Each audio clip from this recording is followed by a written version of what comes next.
Sa mga taong sa Diyos po naniniwala, sila po ang nakararanas ng kanyang himala. Ito po ang patotoo ng mga taong nanalangin, nanalig, nagtiwala, naghintay, at nagtagumpay. Ngayon po, sila ang nagkikwento, sila po ang nagpapatotoo. Dalangin ko po sa mga susunod na pagkakataon, ikaw naman po ang makapagbigay ng iyong kwento at patotoo na alam ko pong magbibigay ng kapurihan, karangalan at kalwalhatian sa ating dakilang Diyos. Bangga po ako dito po sa Taiwan. Bali po yung aking balakang ay may naka-brace na U, yung bakal na nilagay para po mag-connect po ulit yung aking mga buto. Magbabalik po sa salamat po ako sa Panginoon na sa sobrang kadakilaan na binibigay niyang biyaya po sa akin. Maibalik ko nga po pala ang nangyari po sa buhay ko na ipinagpapasalamat ko po kahit ito ay hindi maganda at naging maganda po ang resulta nito sa akin. Nabangga po ako dito po sa Taiwan. Ako po ay na-aksidente noong July 10, 2022. So mag-isang taon na po ngayong July 10. Pinagpapasalamat ko po sa Panginoon ay binigyan niya po ako ng pangalawang buhay. Nahuli ko pong testimony noon is yung nag-opera po ulit ako sa paa na ako po ay nabangga nga po ng sasakyan at nabali po yung 5 buto ko sa balakang at 2 pong buto sa paa. Pinagpapasalamat ko sa Panginoon na binigyan po niya ako ng pangalawang buhay. Hanggang ngayon po is lumalaban po rin po ako at nagpapagaling po. So, ang huli kong testimony yun po ay ang November 9 po, tinanggal po yung tornilyo sa aking paa kasi po hindi po ako makalakad ng may tornilyo po ang aking paa. Bali po yung aking balakang ay may naka-brace na U, yung bakal na nilagay para po mag-connect po ulit yung aking mga buto. Tapos dun po sa paa ko is meron po din 2 bakal doon. Isa lang po ang aking pinagpapasalamat na nakilala ko po yung mga kapatiran ko na nandito sa Tongsing Life Group. Sila po yung naging sandalan ko nung ako po yung nanghihina, spiritual at physical, na sila po yung nagpapalakas sa akin na kumapit lang ako sa Panginoon at magtiwala ako na gagaling po ako. November 9 po, afternoon ng Bible study, Miyerkules po noon, no, trinay ko pong maglakad ng mag-isa. Tapos nakahakbang po ako ng paunti-unti. Hindi ko po kasi akalain na ganun yung mangyayari. Sabi ko, Lord, salamat ng marami kasi hindi mo po ako pinapabayaan. Ang nangyari po nung tinanggal ko po yung tungkod ko, inulit ko po, Pastor, sa awa ng Diyos, nakalakad po ako ng paunti-unti at tungtuwa po yung mga kapatiran ko na sabi nila na andito na yung totoong testimony mo na ang Diyos ay hindi ka pinapabayaan. Nagtuloy-tuloy po yung pag-a-attend ko ng Bible study. May isa po akong kaibigan, meron po akong pinagkakaabalahan sa Pilipinas habang nandito po ako sa Taiwan. Sabi ko, parang ayaw ko nang umuwi ng Bicol na nagko-commute ako. On December 18, nagkaroon po ng raffle yung business na sinalihan ko po. Tapos bumili po ako ng 10 ticket. Ang grand prize po kasi ng raffle namin noon is sasakyan. Hindi ko po akalain, grabe ang biyaya ng Panginoon. Nung kinagabihan po yun, hindi ko akalain na yung sasakyan po pala is ako mabubunot. Sabi ko, Lord, ang galing mo. Sabi ko gano'n. Sabi ko, Lord, praise God. Kasi hindi mo talaga ako binibigo sa mga ko. Kahit nabangga ako, yun pala, pag uwi ko ng Pilipinas, hindi pa man po ako nakakauwi ng Pinas na andun po yung sasakyan sa opisina namin, inaantay na po ako. Ang sabi ko sa Panginoon, Lord, hindi man maganda yung nangyari sa buhay ko, pero napakaganda ng resulta. Bali, 3 po pala kaming nabangga. Yung ako po yung napuruhan, yung isa po is kasi yung isa po pumailalim po siya sa sasakyan, tapos yung isa po tumilapon po siya. Yung January 18 po, nagharap-harap po kami sa mediation. Ayun, naayos naman po yung kaso at nabigyan naman po ng hustisya yung aking pagkabangga at yan binigyan po naman po ako ng tulong nung nakabangga sa akin. So hanggang ngayon po yung binigay na tulong sa akin ng nakabangga sa akin, ayun po yung ginagamit. Sa ngayong month po ng July, ayun po, ang sabi po ng doktor is tatanggalin na daw po ang mga bakal na nilagay po sa paa ko. So ang sabi po ng praise God po kasi sabi ng sabi ng doktor is okay naman na daw po yung aking yung mga buto. So nagkaroon na po siya ng laman. Dahil po nagte-therapy po ako twice a week po ako nagte-therapy. Ako rin po pala mai-share ko din po is isa po akong ITEL student ng JL Tawin Batch 32. Yun po yung pinagpapasalamat ko na napunta ako sa JL kasi po dito ko po naranasan yung pagmamahal ng isang Kristiyano. Nasa piling pala po ng Panginoon ng kasiyahan. Kaya laking pasasalamat ko po na napunta po ako sa JIL Tawin. Praise God, no, Sister Nancy. No, nakakatuwa na ang Panginoon ay kumikilos sa iyong buhay. No, ikaw ba ay ngayon ay nakakalakad na? Opo, nakakalakad na po ako, Pastor. Kaya na kahit pero meron pang mga kailangan na tanggalin doon sa iyong sa iyong paa. No, sabi mo sa Opo, July, yung this July, ano pa? July 19 ko po malalaman yung kung kailan po yung pangatlong operasyon ko po. So, Tatlong bali ngayon operation. kung darating na, opo. So magiging last na ito na operation, kumbaga. Opo. Okay. Pwede ka bang tumayo at lumakbang ka ng konti, Sister Nancy? Naka-short po kasi. Sorry po, Ah, Pastor. Pero okay, okay. ano, Sige. Lumakbang ka nga. Yan. Praise the Lord. Okay. Yan. Okay. Praise the Lord. Palakpakan nga po natin ang Panginoon sa buhay ni Sister Nancy. Okay, tunay pong mabuti ang Panginoon. No, sabi nga po sa Psalms chapter 37 verse 4 to 5. Sabi po diyan, delight yourself in the Lord and He shall give you the desires of your heart. Commit your way to the Lord. Trust also in Him and He shall bring it to pass. No? So, tandaan po natin na pag tayo po ay laging nakasandal sa Panginoon, tayo po ay nakahawak sa mga promises ng Panginoon na hindi po tayo bibiguin. Kahit sa mga panalangin po natin na tayo po ay pagalingin ng Diyos, no, lagi po nandiyan ang Panginoon at tunay po siyang tapat na kakatugunin yung ating pong mga panalangin. Ang miracle po ng Panginoon ay lagi pong nandiyan at ito po ay desire ng Panginoon na ipagkaloob sa buhay po natin.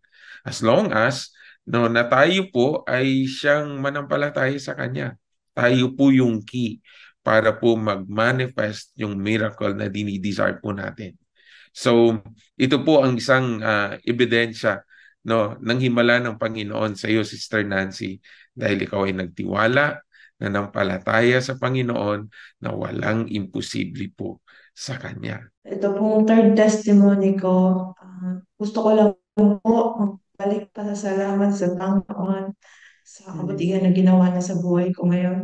Ako po ay nag-undergo ng third surgery. Tinanggal po yung bakal sa ah, paa ko at may mga tornilyo pong kasama yun. So para po siyang nagjo-joint na magkabilaan po kasi yun kasi po naputol po yung as in bali po yung paa ko nung nabangga ko ng sasakyan. Ang time na po yun, ang Panginoon po kumilos sa buhay ko. Pero yung time na po yun is may pinagdadaanan po ako. Kamatay po yung papa ko. Hindi po ako nakaawi nun. Nung namatay po yung papa ko kasi karoon po siya ng sakit. Yung sakit po niya hindi na lang po kinaya. Bali, anin po kami magkakapatid. So ako lang po yung kulang doon sa amin nung time na naghahanap po ng mga anak yung papa ko. Sabi ko sa papa na pasensya na hindi ako makakauwi kasi may sitwasyon ako na dapat kong harapin. 2 to 3 days po na maalam na po yung papa ko. Tinanggap ko, masakit po sa kalooban ko na mawalan ka ng magulang. Hindi mo nakikita. Sabi ko, Lord, ikaw na po yung bahala sa magulang ko. Noong August 14 po, na-admit na po ako sa hospital. Naka-ano pa po yung papa ko nun. Nakaburol pa po. Ang kabutihan po ng Panginoon sa buhay ko sukdo lang. Ang biyaya na yung natanggap ko sa Kanya. Kasi po, ang sabi ko sa doktor, Dok, ano ko nito kung mag-oopera ako ulit? Sabi ko gano'n, makakalakad po ba ako? Sabi niya, yes, makakalakad ka. Hindi po ako nagdalawang isip na ipatanggal na po yung mga inilagay po sa katawan ko. Praise God po, kinaumagahan nakalakad na ako. Ngayon po is nakabalik na ako ng trabaho. Sabi po ng doktor, 1 month po akong magpapahinga. Pero hindi po inabot ng pahinga, hindi po inabot ng 1 month yung pahinga ko. Pumasok na po ako sa trabaho at nakabalik na po ako sa dati. Tunay nga po yung sinabi yung may Bible verse po kasi ako na pinangahawakan. Ito po yung ano po sa title is yung Jeremiah 29:11 po. Sabi niyo po doon, for I know the plans I have for you, declares the Lord, plans to prosper you and not to harm you, plans to forgive you, hope in the future. Yun po yung pinangahawakan ko sa Bible verse na ito na Lord, let your will be done sa buhay ko. Praise God. Praise God sa buhay mo, Sister Nancy. Tunay nga na nakita natin na napakabuti ng Diyos sa buhay mo. At that is, ay sabi mo nga na sa lahat na nangyari sa buhay mo, yun ang panalangin mo, let His will be done. And that is the best prayer na gustong-gustong marinig ng Diyos sa atin. Kasunod pa na maalam na ang father mo, hindi ka man nakauwi, pero talagang nakita natin doon na hindi ka iniwan, hindi ka pinabayaan ng Diyos sa iyong sitwasyon. Nakita natin na nandoon yung pagko-comfort ng Lord sa buhay mo. Sabi nga ng Isaiah 66 verse 13, as a mother comforts her child, so will I comfort you and you will be comforted. Amen. Salamat sa Diyos. Tunay nga na pinatunayan ng Diyos ang kanyang pangako dito sa Psalms 41 verse 3 that the Lord says, the Lord sustained him on sickbed. In his illness, you restored him to full health. Amen. Ito ang ginawa ng Diyos sa iyo. Talagang ikaw ay binang sakit ng karamdaman at talagang pinagaling, ibinalik sa dating normal ang iyong mga paa, yung paglakad.